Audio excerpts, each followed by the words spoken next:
Bismillahirrahmanirrahim. Assalamualaikum warahmatullahi wabarakatuh.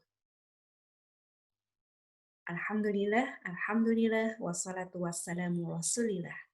Asyhadu an la ilaha illallah wahdahu la syarikalah. Wa asyhadu anna Muhammadan abduhu wa rasuluh la nabiyya ba'dah. Rabbi shrah li sadri wa yassir li amri wahlul 'uqdatam min lisani yafqahu qawli. Segala puji bagi Allah. Hari ini kita bersyukur masih diberikan kesempatan untuk bersama-sama belajar sirah nabawiyah. Dan terlebih khusus pada kesempatan kali ini kita akan melanjutkan kembali pembahasan tentang kisah para sahabiah. Dan hari ini kita akan berkisah tentang Bunda Khadijah binti Khuwailid. Dari nama Khadijah binti Khuwailid, apakah anak-anak ada yang kenal dengan beliau? Masya Allah, ada yang kenal dengan Bunda Khadijah. Barakallah, ya. Kapan lahirnya ya, Nak ya? Baik, anak-anak tahu ya tentang Bunda Khadijah. Baik, siapakah Bunda Khadijah itu? Ya, beliau adalah istri pertama dari Rasulullah Muhammad SAW. Beliau adalah seorang wanita yang sangat mulia. Nah, dari nama beliau, kira-kira informasi apa ya yang anak-anak bisa dapatkan? Betul sekali, Khadijah binti Khuwailid, artinya bahwa Khadijah ini adalah putri dari Khuwailid. Ya, berarti ayah dari Bunda Khadijah bernama Khuwailid. Nah, kita akan mulai dari kisah Khadijah binti Khuwailid dengan mengenal beliau terlebih dahulu, dari nasabnya dan kehidupan beliau sebelum pernikahan dengan Rasulullah Muhammad SAW. Nah, bagian yang pertama kita akan berkisah tentang Bunda Khadijah yang dikenal dengan wanita suci atau hiroh, wanita suci. Sebelum pernikahan dengan Rasulullah Muhammad SAW, Bunda Khadijah pun sudah dikenal dengan wanita suci. Nah, sebutan ini diberikan kepada Bunda Khadijah bukan karena kebetulan saja ya, tetapi memang karena Bunda Khadijah ini adalah seorang wanita yang menjaga kehormatan dan kesuciannya. Bunda Khadijah hidup pada masa jahiliyah, anak-anak. Ketika beliau hidup pada masa jahiliyah, tentu anak-anak bisa membayangkan bagaimana keadaan ya masyarakat ketika itu. Kalau anak-anak masih ingat ya di kisah yang lain ya ketika kita menceritakan tentang masa jahiliyah, di mana orang-orang di masa jahiliyah mulai dari kepercayaan mereka, agama mereka, mereka sudah mulai merusak agama Nabi Ibrahim alaihissalam dengan menyembah berhala, dengan melakukan ritual ibadah yang diganti bacaannya, kemudian mereka melakukan berbagai macam tradisi-tradisi yang dilarang di dalam agama kita. Ya, seperti mereka kemudian mempercayai peramal, mereka percaya pada dukun, mereka mengundi nasib, bahkan mereka melakukan tiaroh, percaya pada keberuntungan dan kesialan. Kalau mereka mau bersafar, mereka mau bepergian, mereka akan mengambil seekor burung untuk diterbangkan.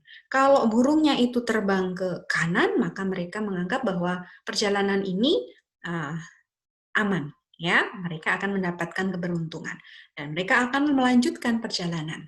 Tapi kalau burungnya itu terbang ke kiri, mereka akan meyakini bahwa akan terjadi kesialan. Mungkin akan ada musibah atau bahaya yang menghadang mereka, maka mereka kemudian tidak jadi pergi. Nah, kepercayaan seperti ini ternyata sudah ada di masa jahiliyah dulu, anak-anak. Apakah di masa sekarang ada? Oh, ada. Nah, hati-hati dengan ya kebiasaan-kebiasaan seperti itu yang tidak boleh dilakukan kita sebagai seorang muslim, bahkan sebagai seorang mukmin. Orang yang beriman akan percaya hanya kepada Allah. Baik dan buruk, semua kejadian itu adalah takdir dari Allah Subhanahu wa taala. Kemudian masyarakat Arab, ya, terutama di Mekah pada masa jahiliyah, ya, mereka tidak begitu menghormati wanita. Ya, Bunda Khadijah berada di tengah-tengah masyarakat yang secara umumnya wanita itu dianggap hina, ya. Mereka diperlakukan semaunya, kemudian pergaulan wanita dengan laki-laki itu ya campur baur begitu anak-anak, ya, ikhtilat, mereka bercampur begitu. Bahkan di dalam pernikahan di masa jahiliyah dahulu, pernikahan itu ada 4 macam. Yang pernikahan pertama itu adalah pernikahan yang seperti pernikahan di dalam syariat Islam yang sekarang ini anak-anak ketahui. Ya, kalau anak-anak ikut ayah atau bunda, abi, umi untuk menghadiri walimah atau akad nikah, ya, keluarga, kerabat atau teman, ya, maka akan ada syarat-syaratnya, ada rukunnya, ada ijab qabul, ada wali dari pengantin wanitanya, ada saksinya, ada maharnya dan lain-lain, ya. Namun pada masa jahiliyah yang 3 jenis pernikahan lainnya itu sebetulnya adalah zina, bukan pernikahan. Tapi orang-orang di masa jahiliyah itu menganggap bahwa itu adalah pernikahan juga. Nah, bayangkan, kalau zina dianggap pernikahan, kalau zina dianggap biasa, kalau zina dianggap sesuatu hal yang yang benar, maka itu sangat rusak sekali. Nah, Bunda Khadijah kan seorang wanita. Kalau hidup di tengah-tengah masyarakat yang kayak begitu tuh, ya, kira-kira sulit nggak kalau untuk menjaga kehormatan? Iya, sulit anak-anak. Jadi itu butuh perjuangan. Bunda Khadijah ketika belum menikah dengan Rasulullah Muhammad SAW sudah dikenal sebagai wanita suci atau hirah. Ya, karena beliau mampu menjaga kehormatan diri beliau sebagai seorang wanita di tengah-tengah kaumnya, di tengah-tengah masyarakat yang rusak. Ya, jadi ini adalah keutamaan dan keistimewaan dari Bunda Khadijah. Bunda Khadijah, kita kenal lebih jauh ya anak-anak ya, dari kehidupan beliau, ya, sebelum menikah dengan Rasulullah sudah dikenal dengan sebutan wanita suci. Lalu kita akan berkenalan lebih jauh dengan Bunda Khadijah dari sisi nasab beliau, dari keluarga Bunda Khadijah. Khadijah memiliki nama lengkapnya ya sampai kakeknya. Ustazah potong sampai ini saja. Khadijah binti Khuwailid bin Asad bin Abdul Uzza bin Qusay bin Kilab. Dari nama-nama kakek-kakek dari Bunda Khadijah, ada yang anak-anak sudah familiar namanya, yang mana? Ya, Qusay bin Kilab. Siapa beliau? Beliau juga kakek dari Rasulullah Shallallahu Alaihi Wasallam. Betul. Artinya Bunda Khadijah dengan Rasulullah Muhammad Shallallahu Alaihi Wasallam nanti akan bertemu nasabnya pada kakek yang bernama Qusay bin Kilab. Ya, Khadijah binti Khuwailid bin Asad bin Abdul Uzza bin Qusay bin Kilab. Sedangkan nasab Rasulullah Muhammad Shallallahu Alaihi Wasallam yaitu Muhammad bin Abdullah bin Abdul Muthalib bin Hashim bin Abdul Manaf bin Qusay bin Kilab. Jadi nasabnya nanti bersambung ya sampai kepada Qusay bin Kilab. Dan Bunda Khadijah serta Rasulullah Muhammad SAW ini keduanya juga merupakan nasab dari suku Quraisy, suku yang sangat dihormati di Mekah dan juga di Jazirah Arab. Sedangkan dari jalur ibu, ya, Bunda Khadijah memiliki seorang ibu bernama Fatimah binti Zaidah. Ya, berarti Zaidah ini adalah kakek dari Bunda Khadijah. Nah, ini nasabnya juga nanti akan sampai kepada Qusay bin Kilab. Ya, jadi kalau mau diurai kembali, ya cukup anak-anak dengar dulu ya. Seumpama anak-anak bingung gitu ya, belum bisa memahami, tidak mengapa. Cukup didengar dulu ya. Nanti insya Allah ya ketika anak-anak sudah lebih paham, anak-anak akan mengerti yang Ustazah sampaikan. Nah, Fatimah binti Zaidah ini adalah ibu dari Bunda Khadijah, yang dimana Zaidah ini ya memiliki istri bernama Halah. Nah, di sini kemudian Halah kakek ya, kemudian mempunyai nasab yaitu Abdul Manaf bin Qusay bin Kilab. Maka dari jalur ayah bertemu nanti di Qusay bin Kilab dengan Rasulullah, dari jalur ibu juga akan bertemu di Qusay bin Kilab. Nah, yang Ustazah maksudkan di sini supaya anak-anak mengetahui bahwa nasab dari Bunda Khadijah ini bertemu dengan nasabnya Nabi Muhammad SAW yang merupakan nasab yang sangat mulia. Karena Allah Subhanahu wa taala telah memilih nasab yang terbaik dari Nabi Muhammad SAW. Ya, ketika kita berbicara atau mendengarkan kisah dari keluarga Nabi Muhammad SAW dan belajar tentang nasab Nabi Muhammad SAW, kita mengetahui bahwa keluarga Rasulullah ini adalah keluarga pilihan. Nasabnya Rasulullah ini adalah nasab pilihan yang nanti nasabnya Rasulullah SAW ini akan sampai kepada Nabi Ismail dan Nabi Ibrahim alaihissalam. Sehingga dari sini kita bisa mengetahui Bunda Khadijah berasal dari nasab yang juga mulia. Keluarga Bunda Khadijah adalah keluarga bangsawan, keluarga yang terhormat, keluarga yang terpandang. Bahkan ayahnya Bunda Khadijah yang bernama Khuwailid bin Asad, beliau ini merupakan seorang tokoh di kalangan masyarakat Mekah. Orang yang sangat berwibawa, orang yang sangat bijaksana, pokoknya keren gitu ya.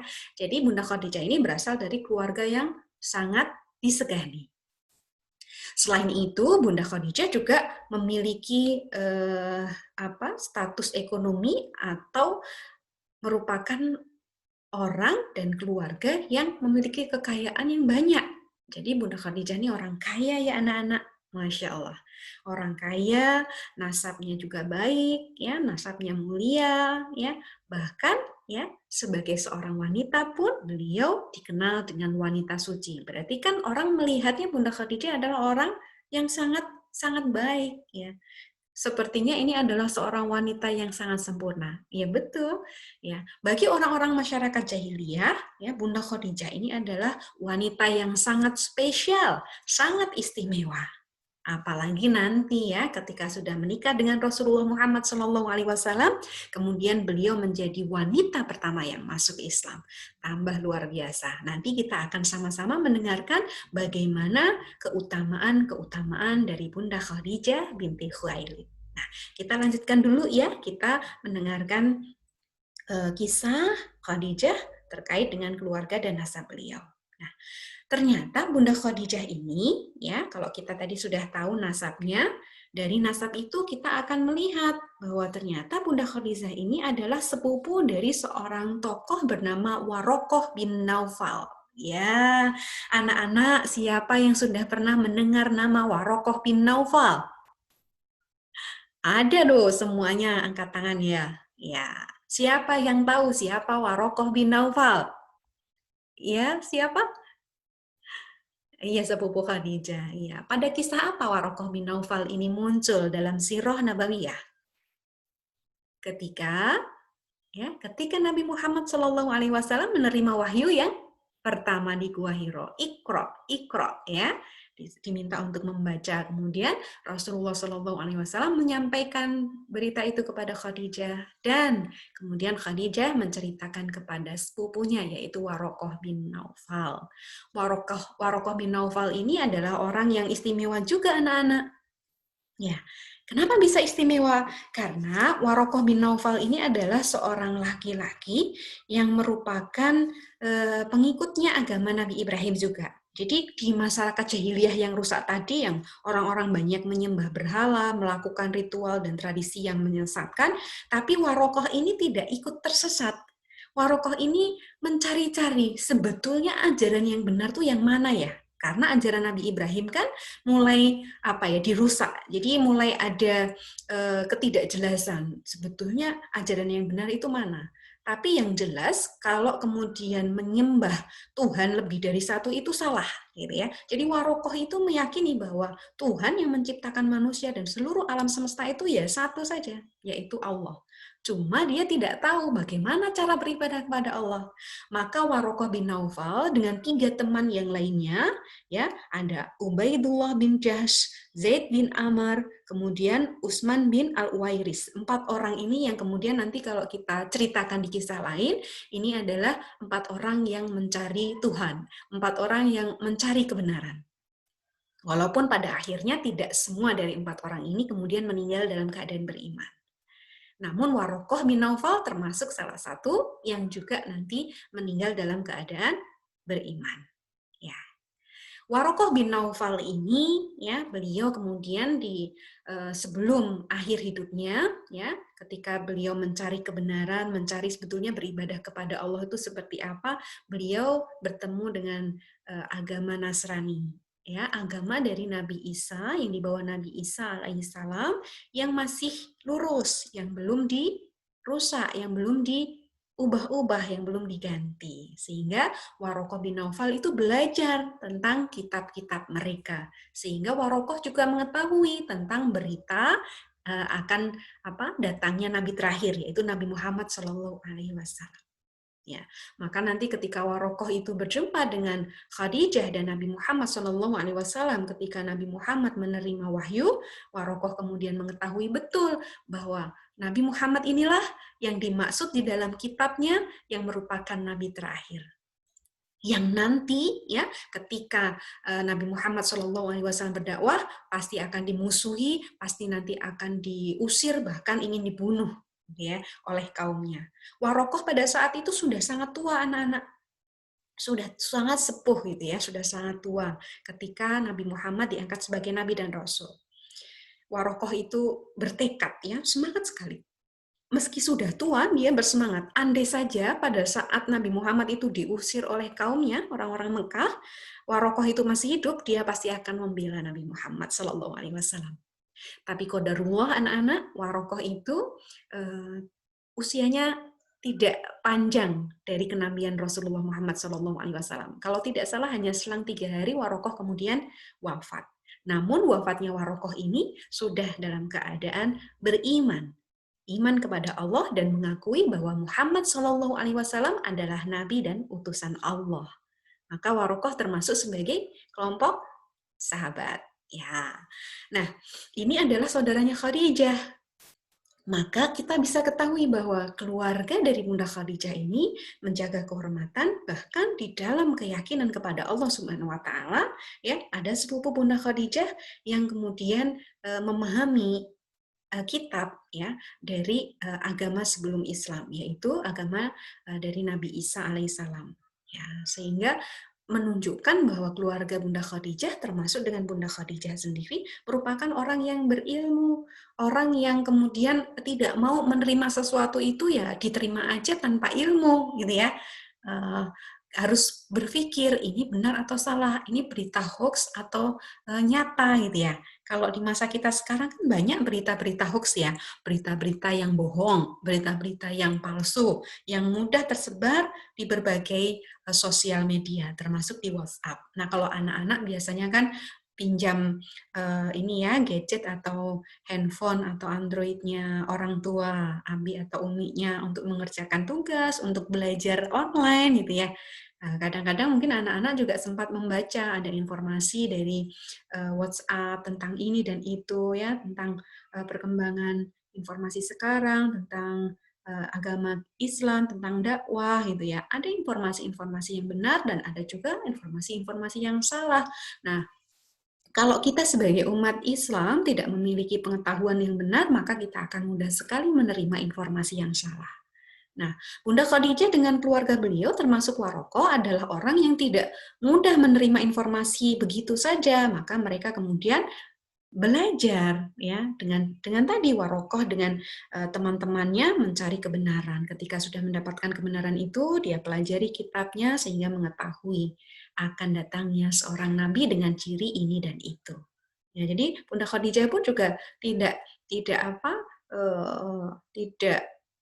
beliau tidak ujuk-ujuk menerima segala informasi begitu saja, tapi beliau kalau tidak tahu, beliau akan menanyakan kepada orang yang tepat, orang yang kira-kira mengetahui atau ahli di dalam perkara tersebut. Ya, Bunda Khadijah kan mengkonsultasikan keadaan Nabi Muhammad yang menerima wahyu pertama di Gua Hiro itu kepada Warokoh, karena Bunda Khadijah mengetahui bahwa Warokoh saudaranya ini, ya saudara sepupunya ini adalah orang yang berilmu. Jadi anak-anak juga demikian, kalau ada sesuatu yang tidak diketahui, maka anak-anak tanya kepada orang yang tepat. Tanya kepada orang yang berilmu. Ya, tanya kepada orang yang memiliki keahlian atau pengetahuan tentang apa yang ingin ditanyakan anak-anak. Ya, jadi kalau anak-anak mau tanya apa misalnya, anak-anak ingin tanya sirah ya, boleh tanyakan kepada Ustazah Lilis atau kepada apa Ustazah Ida, Ustazah eh, siapa lagi atau Ustadz Rizky misalnya, boleh silahkan anak-anak tanyakan. Ya, nah kalau ingin bertanya tentang ngaji kiroati, ya tanyakan kepada ustadz-ustadzah yang mengajar di kiroati, ya sehingga nanti ketika anak-anak bertanya kepada orang yang tepat, anak-anak insya Allah akan mendapatkan jawaban yang benar. Jadi jangan salah bertanya. Jadi tidak semua orang bisa ditanyai kan ya anak-anak. Ya seperti Bunda Khadijah memilih bertanya kepada Warokoh karena mengetahui bahwa Warokoh ini adalah seorang ahli kitab yang mengetahui ya tentang perkara yang sedang dihadapi oleh Nabi Muhammad SAW, yaitu ketika beliau bertemu dengan malaikat Jibril dan menerima wahyu. Nah, ini pelajaran berharga untuk kita ya anak-anak. Jangan mengambil informasi ya sembarangan. Ya, kita harus memiliki ilmu ya. Kemudian kita harus bertanya kepada orang yang tepat. Nah, gitu anak-anak. Baik, kita lanjutkan ya. Nah, ini adalah keluarga dari Bunda Khadijah ketika belum menikah dengan Rasulullah Muhammad SAW. Jadi Bunda Khadijah ini beliau sudah pernah menikah dengan 2 orang laki-laki ya sebelum menikah dengan Rasulullah Muhammad SAW. Suami yang pertama dan yang kedua ini wafat sehingga Bunda Khadijah menjadi seorang janda. Ya, dikenal dengan sebutan apa anak-anak? Janda. Kenapa? Karena suaminya sudah meninggal. Yang pertama, ini suami dari Bunda Khadijah adalah Abu Halah bin Zuroroh, berasal dari Bani Tamim. Kemudian beliau meninggal dan menikah lagi dengan Bunda Khadijah menikah lagi dengan Atik bin Abid dari Bani Mahzum. Maka dari pernikahan sebelum dengan Rasulullah Muhammad SAW, Bunda Khadijah dikaruniai ya totalnya ada 3 orang anak. 2 putra, yang pertama dari suami yang bernama Abu Halah, namanya adalah Halah dan Hindun. Ya, kenapa kok 2 putra? Hindun perempuan atau laki-laki ya? Nah, kalau 2 putra berarti semua laki-laki. Halah dan Hindun itu adalah laki-laki. Kalau dari putra yang kedua dari suami Atik bin Abid, ya ini adalah putri, namanya juga Hindun. Sehingga kita akan belajar di sini nih ya, bahwa ternyata di Arab sana memiliki kebiasaan juga ketika memberikan nama laki-laki dan perempuan itu kan biasanya ada perbedaan ya. Biasanya kalau kemudian perempuan itu biasanya ada tak marbutohnya gitu ya. Seperti siapa dulu waktu kita memberikan kisah ini Rasulullah SAW berdagang ke negeri Syam ditemani siapa? Lupa ya? Hah? Siapa? Oke, kita simpan dulu. Nanti ada juga di dalam kisahnya Bunda Khadijah kita akan ceritakan. Nah, itu kalau kemudian menyebutkan nama perempuan, wanita, dan laki-laki, itu biasanya ada tanda-tanda tersendiri, ada ciri sendiri. Seperti di Indonesia, ada kebiasaan ya. Kalau namanya siapa ya anak-anak ya namanya? Namanya Rini, laki-laki perempuan? Perempuan. Kalau namanya Tia, laki-laki perempuan? Perempuan. Kalau namanya Eko, laki-laki perempuan? Bisa laki-laki, bisa perempuan. Namanya Budi, laki-laki perempuan? Bisa laki-laki, bisa perempuan. Namanya siapa lagi? Namanya Indra. Bisa laki-laki juga bisa perempuan. Jadi sama seperti itu. Di Arab juga ada kebiasaan ketika memberikan nama kepada anak laki-laki ataupun perempuan, ada yang namanya bisa digunakan untuk laki-laki dan perempuan. Salah satunya adalah Hindun. Ya, Hind. Halah dan Hindun ini laki-laki, dua putra dari Khadijah dengan Abu Halah bin Zuroroh. Kemudian dari suami yang kedua, dari suami yang bernama Atik bin Abid, Bunda Khadijah memiliki seorang putri bernama Hindun. Jadi Halah, Hindun, dan Hindun. Siapa namanya? Halah, Hindun, dan Hindun. Ya, satu Hindunnya putra, yang satu Hindunnya putri, laki-laki dan perempuan. Nah, dalam hal ini ya, putra dan putri Bunda Khadijah dari suami sebelum Nabi Muhammad SAW juga diasuh sampai ketika Rasulullah Muhammad SAW menikah dengan Bunda Khadijah. Bahkan ketika Nabi Muhammad SAW diangkat sebagai Nabi dan Rasul, Halah, Hindun, dan Hindun ini semuanya beriman kepada Allah dan Rasulnya. Jadi masuk Islam. Mereka semuanya beriman. Termasuk di sini ya, karena tidak banyak riwayat yang menyebutkan tentang kisah dari putra-putri Nabi Muhammad SAW, dari putra-putri Bunda Khadijah, ya Bunda Khadijah radhiyallahu anha dari suami-suami sebelumnya hanya sedikit saja. Yang diantara informasi yang didapatkan bahwa kesemuanya dari putra-putri Bunda Khadijah ini masuk Islam. Kemudian ada seorang putra dari Bunda Khadijah yang bernama Hindun. Ini adalah seorang putra yang dikenal memiliki kefasihan dalam berbahasa. Beliau orangnya cerdas, sangat detail sekali. Bahkan beliau termasuk salah satu yang meriwayatkan hadis terkait dengan ciri fisik Rasulullah Shallallahu Alaihi Wasallam. Jadi yang menggambarkan dengan sangat tepat bagaimana fisiknya Rasulullah Shallallahu Alaihi Wasallam, ya, bagaimana postur tubuhnya, bentuk mukanya, matanya, kemudian cara beliau jalan dan lain-lain. Itu yang bisa memberikan gambaran secara lebih detail dan terperinci adalah putra dari Bunda Khadijah atau putra tiri dari Rasulullah Muhammad Shallallahu Alaihi Wasallam yang disebut dengan Hindun. Dan beliau juga merupakan ahlu Badar. Ya, beliau ikut berhijrah ke Madinah, mengikuti berbagai peperangan bersama dengan Rasulullah Muhammad SAW. Bahkan Hindun yang laki-laki ini diberikan Allah umur yang cukup panjang hingga beliau baru wafat itu sekitar pada masa ini perang Jamal. Jadi itu setelah Rasulullah SAW wafat baru Hindun meninggal. Jadi cukup panjang usianya beliau, ya, sampai syahid di perang Jamal. Sedangkan Halah tidak banyak informasinya. Lalu kalau Hindun yang perempuan, ini beliau juga sebetulnya tidak banyak informasi, tetapi setidaknya bahwa Hindun ini menikah dengan salah seorang laki-laki dari Madinah. Ya, kemudian mereka memiliki anak keturunan, di mana anak keturunannya ini nanti dikenal dengan sebutan Bani Tohiroh. Ya, Bani Tohiroh. Kenapa disebut dengan Bani Tohiroh? Masih ingat tidak? Tadi di depan kita di awal sudah membahas tentang wanita suci. Khadijah sebagai wanita suci. At-Tohiroh. Ya, betul. Barokallah. Jadi, kenapa disebut Bani Tohiroh? Karena Hindun yang perempuan ini merupakan keturunan dari Bunda Khadijah, seorang wanita suci. Dan keluarganya kemudian dikenal dengan Bani Tohiroh. Ya, keluarga yang suci, Masya Allah.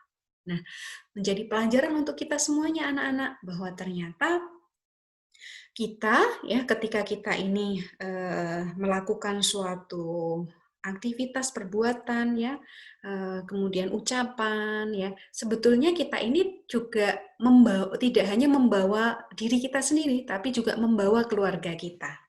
Betul tidak? Iya. Nah, seperti tadi contohnya putrinya Bunda Khadijah. Kenapa disebut keturunannya dengan Bani Tohiroh? Karena ya ibunya yaitu Bunda Khadijah adalah seorang wanita suci. Ya, maka ya, ketika kita ketika Hindun tadi memiliki keturunan, dia pun kemudian dikenal dengan sebutan Bani Tohiroh. gitu ya anak-anak ya. Kemudian ketika Bunda Khadijah ya sebagai seorang wanita yang tinggal di masa jahiliyah yang begitu rusak masyarakatnya, beliau tetap bisa mempertahankan kehormatan diri beliau. Beliau ingat bahwa keluarganya adalah keluarga yang mulia, nasabnya adalah nasab yang mulia, yang istimewa, dari keluarga yang terhormat terpandang. Maka beliau pasti berpikir ribuan kali untuk melakukan keburukan-keburukan. Itu yang pertama.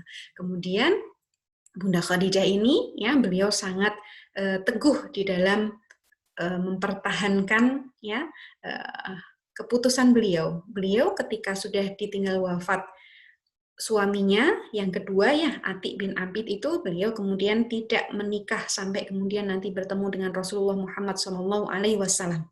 Padahal beliau sudah dipinang banyak laki-laki, termasuk Abu Jahal. Abu Jahal ini juga dulu ingin mempersunting Bunda Khadijah, tetapi yang dipilih oleh Bunda Khadijah adalah Rasulullah Muhammad SAW. Nah, maka dari itu ternyata kita ini tidak berdiri sendiri, kita ini saling terkait dengan keluarga. Ya, tetapi selalu ya kita tekankan bahwa keluarga ini ya kita jadikan sebagai satu sarana supaya kita selalu berbuat amal kebaikan. Jadi menjadikan pengingat kita untuk melakukan perbuatan ucapan yang baik-baik. Ya, karena kita bertanggung jawab juga terhadap keluarga. Dan kemudian jadikan keluarga kita ini juga sebagai pengingat kita jangan sampai melakukan keburukan ya karena keburukan atau kebaikan yang kita lakukan akan berdampak juga kepada nama baik keluarga. Begitu ya. Tetapi berbeda dengan fanatisme kesukuan. Jangan sampai kita membela apapun yang dilakukan keluarga. Walaupun salah, ya kita walaupun benar ataupun salah kita akan bela. Tidak seperti itu. Tetapi jadikan sebagai pengingat bahwa ketika kita melakukan sesuatu, dampaknya tidak hanya pada diri kita, tapi juga pada keluarga kita. Kemudian ketika kita ingin melakukan suatu keburukan, ingat-ingat bahwa keluarga kita ini adalah keluarga yang baik, jangan sampai kita juga mencemari nama keluarga. Mudah-mudahan bisa difahami ya anak-anak. Ya, kalau masih bingung tidak apa-apa. Nanti ya ketika di kisah berikutnya mudah-mudahan ya kita akan berikan contoh-contoh yang lebih detail lagi ya, insya Allah. Baik, hari ini kita cukupkan terlebih dahulu kisah tentang Bunda Khadijah. Mudah-mudahan nanti di pertemuan selanjutnya kita akan lanjutkan kembali dan anak-anak juga dalam keadaan sehat semuanya dan masih terus bersemangat untuk belajar tentang sirah nabawiyah dan juga para sahabat ataupun sahabiah. Jika ada pertanyaan, anak-anak bisa langsung menghubungi Ustazah ya di nomor yang biasa anak-anak hubungi ya, sudah disimpan ya nomornya. Baik, kita cukupkan untuk pertemuan hari ini. Kita sama-sama membaca hamdalah. Alhamdulillahirabbil alamin. Istighfar 3 kali. Astaghfirullah wa atubu ilaih. Astaghfirullah wa atubu ilaih. Astaghfirullah wa atubu ilaih. Kita tutup dengan kafaratul majlis. Subhanakallahumma wa bihamdika asyhadu an la ilaha illa anta astaghfiruka wa atubu ilaih. Barakallahu fikum. Sampai jumpa untuk kisah selanjutnya dari Bunda Khadijah. Insya Allah di pertemuan berikutnya. Wassalamualaikum warahmatullahi wabarakatuh.